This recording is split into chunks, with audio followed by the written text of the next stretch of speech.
Então é um projeto que talvez quando começou, a gente mesmo trabalhando não tem noção do quanto isso é importante. Ele está sendo documentado, né, há mais de 10 anos ele está documentando como é a cobertura jornalística e hoje a cobertura não sei se posso dizer cobertura, né, mas como se dá a divulgação nas redes sociais desses assuntos, os debates, e isso vai ficar, né, isso vai permanecer para outras gerações. Então é um projeto importante em tempo real, porque ele faz isso nesse momento, ele consegue analisar o que está acontecendo hoje, e é um projeto importante porque ele vai permanecer, ele vai se tornar uma base sociológica, política, histórica para as pesquisas futuras.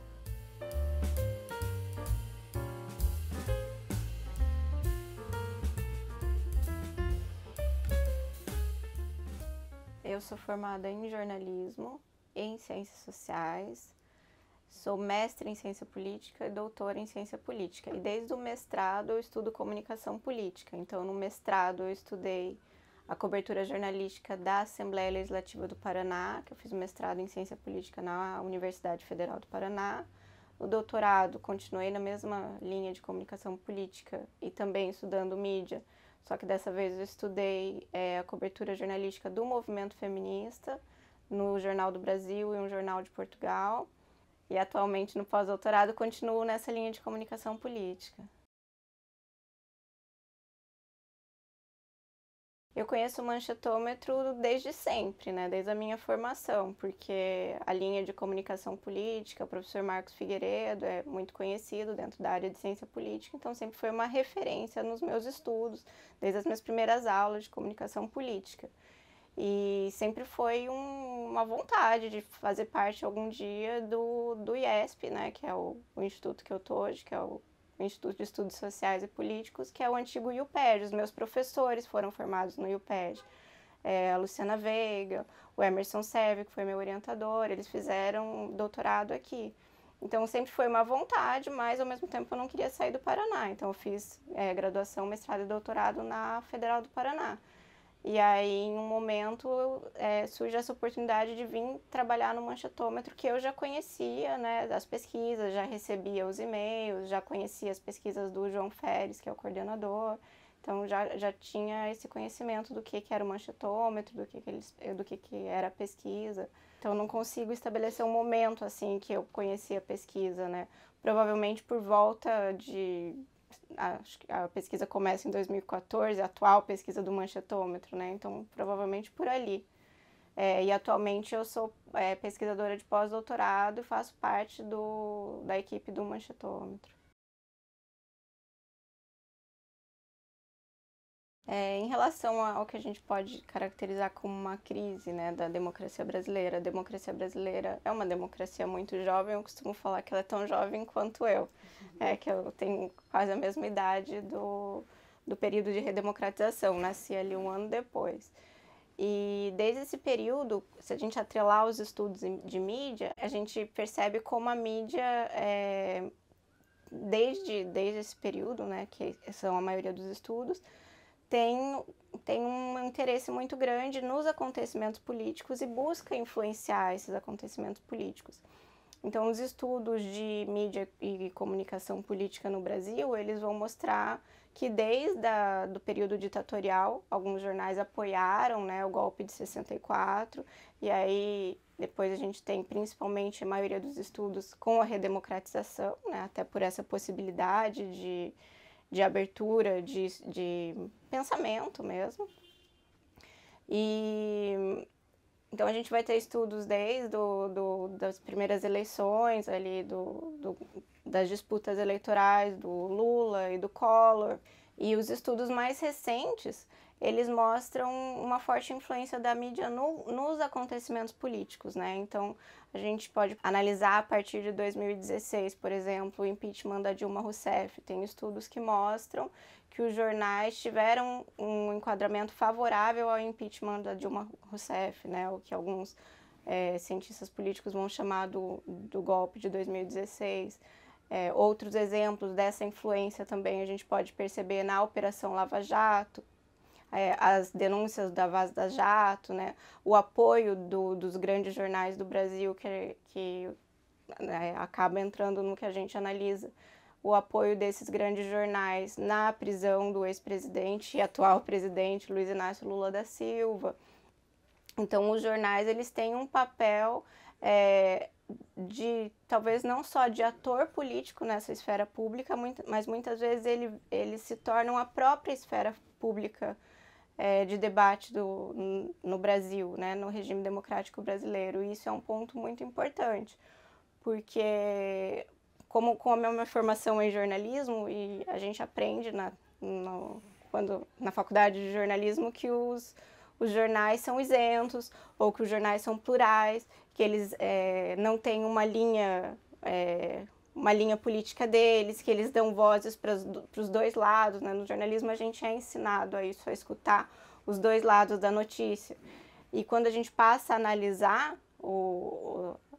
os textos, né, seja os textos opinativos ou as próprias reportagens, a gente percebe que os jornais do Brasil, né, no caso o que o Manchetômetro analisa, e que são os meus objetos de estudo também, que é a Folha de São Paulo, o Estado de São Paulo e o Globo, eles têm sim uma posição política, né, uma posição majoritariamente de anti-esquerda, desde a redemocratização. E talvez, se a gente for além, né, alguns desses jornais, quando apoiaram a ditadura, desde aquele momento eles já eram anti-esquerda. Então, a gente consegue perceber uma linha de influência e de tentativa, talvez, de manipulação mesmo dos acontecimentos, e isso está relacionado com a crise democrática, porque se a gente tem a derrubada de um presidente, se a gente tem uma mídia que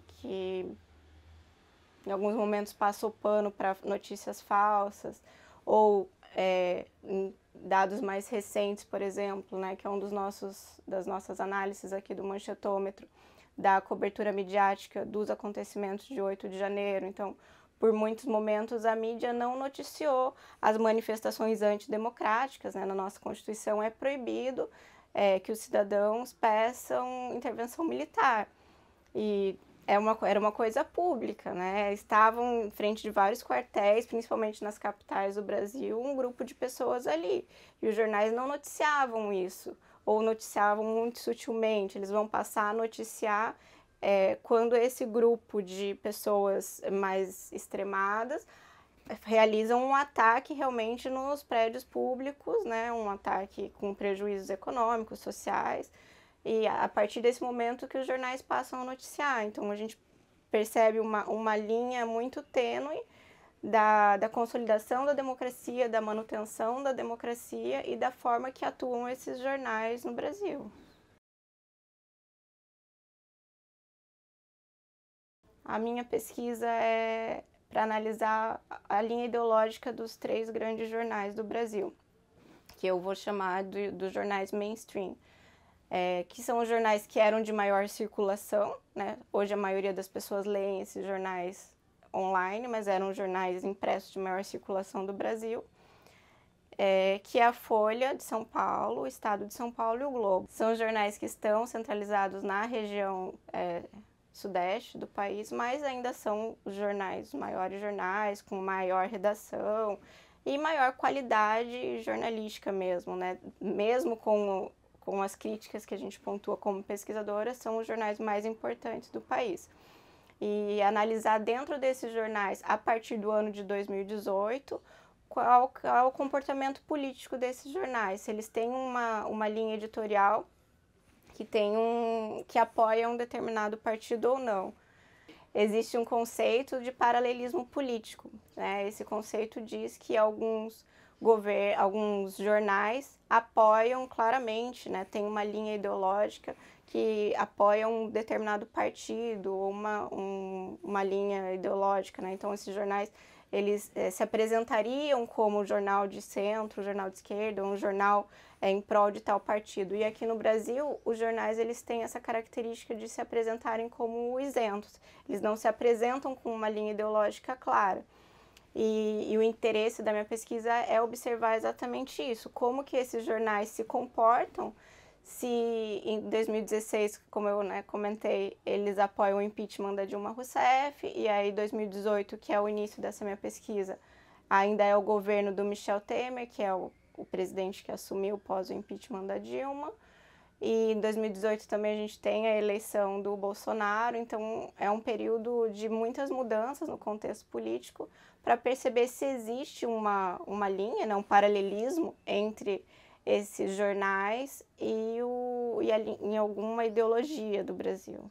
Então essa é a minha pesquisa hoje. A gente participou da primeira edição da Abrapel e concorremos a um prêmio baseado nos estudos realizados pela própria Abrapel. Então, são alguns estudos políticos que a instituição forneceu.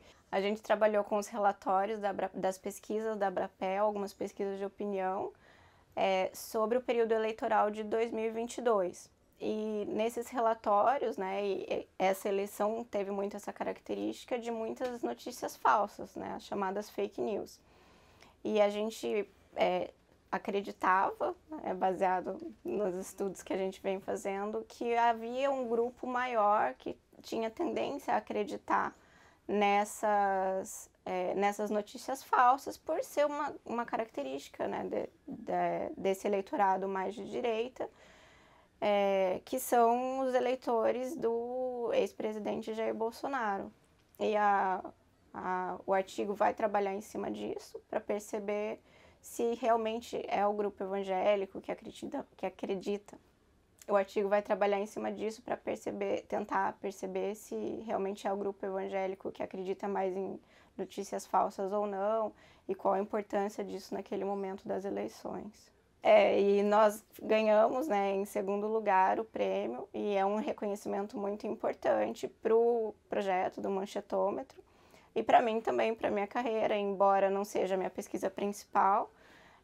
Foi uma pesquisa realizada com a equipe do Manchetômetro, o Paulo Ferracioli, com o Eduardo Barbabella e com o João Feres, e traz resultados importantes, né, além do prêmio, do reconhecimento para nós, que também é muito importante. Não é muito comum, né, na nossa área a gente receber um prêmio, né, mesmo que seja uma menção honrosa, né, ou um prêmio em dinheiro ou alguma coisa assim. Então é muito importante esse tipo de ação também das associações como a Abrapel. A minha pesquisa hoje ela foi baseada na análise de quase 700 textos editoriais, desse período de 2018 até inicialmente, acho que era 2021. Mas a minha bolsa foi se prorrogando e a pesquisa também foi aumentando, e foram muitos acontecimentos que eu e o meu supervisor consideramos importante analisar. Então, além dessa pesquisa da análise da linha ideológica dos jornais, então, além dessa análise da linha ideológica dos jornais, foram surgindo outros temas que estão sendo transformados em artigos, e também ao longo do tempo, né, a pesquisa do Manchetômetro, a gente vai divulgando as análises mensais em podcasts do Manchetômetro, que saem uma periodicidade mais ou menos de quinzenal ou mensal, depende da época, né? Se é época de eleições, a gente tem um trabalho mais intenso, então são mais podcasts, são mais vídeos, textos que a gente escreve, a equipe do Manchetômetro escreve e divulga no site do Manchetômetro, vídeos que a gente grava, vai para as nossas redes sociais. Então tem esse trabalho mais diário, mais noticioso, e tem também o trabalho da pesquisa do Manchetômetro, né, que é a análise dos jornais Folha, Estado de São Paulo, Globo e Jornal Nacional, que é publicada no site do Manchetômetro e é divulgada, né, praticamente em tempo real ali, essa cobertura das notícias de política e de economia. E aí, os temas que vão surgindo, a gente vai transformando também em artigos. Então, hoje, por exemplo, a gente tem um artigo que deve ser publicado até o final do ano, que é sobre a vitória e a posse dos dois últimos presidentes do Brasil, né, que foi Jair Bolsonaro e depois do Lula. Então, a gente tem um comparativo. Esse artigo está encaminhado, já está para sair pela revista Com Política. A gente tem um artigo sobre os ataques do 8 de janeiro.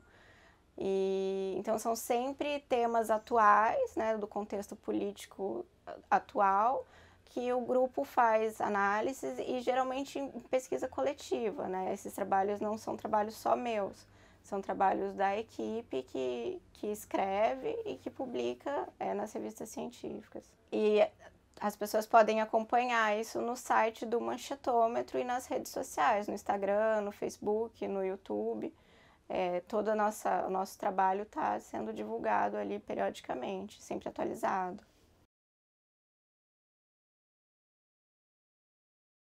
É importante a gente sempre lembrar como que é feita a pesquisa no Brasil. Então, a maioria dos pesquisadores que passam pelo Manchetômetro, eles são voluntários.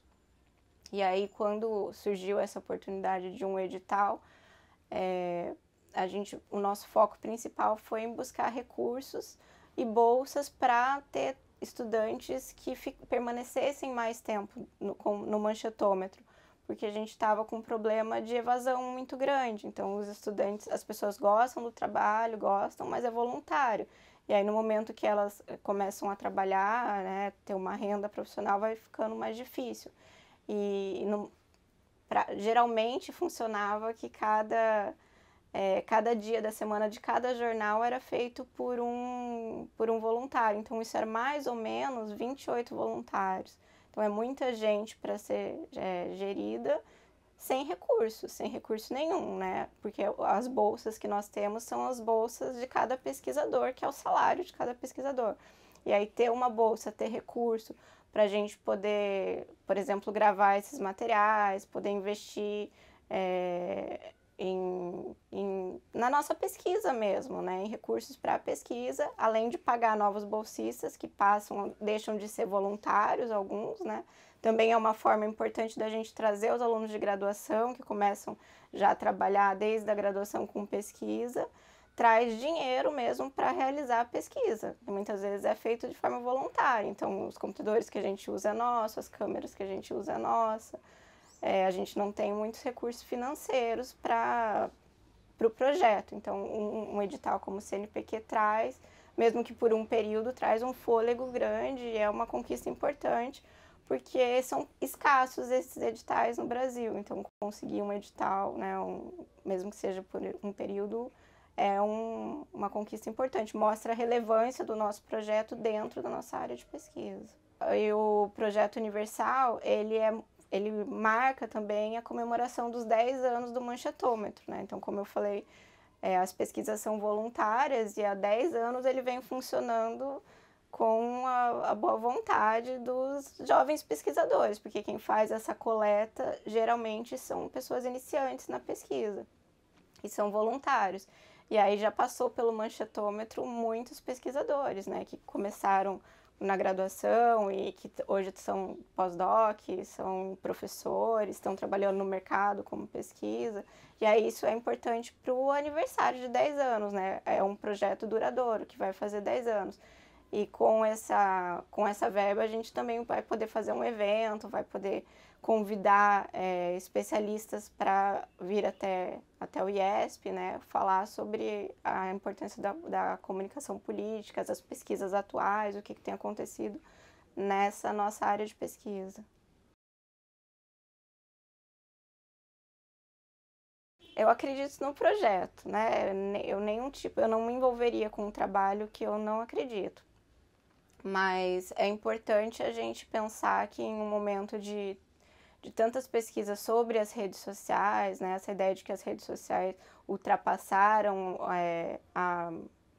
a mídia mainstream, os jornais, o Manchetômetro permanece, né, mostram que os jornais ainda são importantes no debate político e econômico nacional, e o próprio projeto do Manchetômetro se expande a isso, né, e passa a analisar também as redes sociais. Então, é um projeto que talvez, quando começou, a gente mesmo trabalhando não tem noção do quanto isso é importante. Ele está sendo documentado, né, há mais de 10 anos, ele está documentando como é a cobertura jornalística e hoje a cobertura não sei se posso dizer cobertura, né, mas como se dá a divulgação nas redes sociais desses assuntos, os debates, e isso vai ficar, né, isso vai permanecer para outras gerações. Então, é um projeto importante em tempo real, porque ele faz isso nesse momento, ele consegue analisar o que está acontecendo hoje, e é um projeto importante porque ele vai permanecer, ele vai se tornar uma base sociológica, política, histórica para as pesquisas futuras. O manchetômetro tem trabalhado hoje na busca de automatizar a coleta dos jornais, né? Essa análise principal que é feita pelos jornais, que é a análise de valência, ela é feita hoje por treinamento das pessoas e por análise humana. Então, são esses voluntários que leem os textos e analisam dentro de um sistema que a gente tem, um software, acho que eu posso chamar. E a nossa ideia hoje é automatizar, né, que o robô consiga, por palavras-chave, automatizar. Mas eu acredito que, embora isso seja fundamental, o importante do manchetômetro é essa formação que ele traz para as pessoas, né? Porque a máquina não vai substituir nunca o trabalho do ser humano, as análises que são feitas, essa percepção do contexto, né, atual. Então, é justamente isso, essa relação, né, de buscar a inovação, de buscar ser realizado por inteligência artificial, que é um caminho que sem volta e muito rápido, mas também essa formação ao mesmo tempo educativa mesmo do projeto.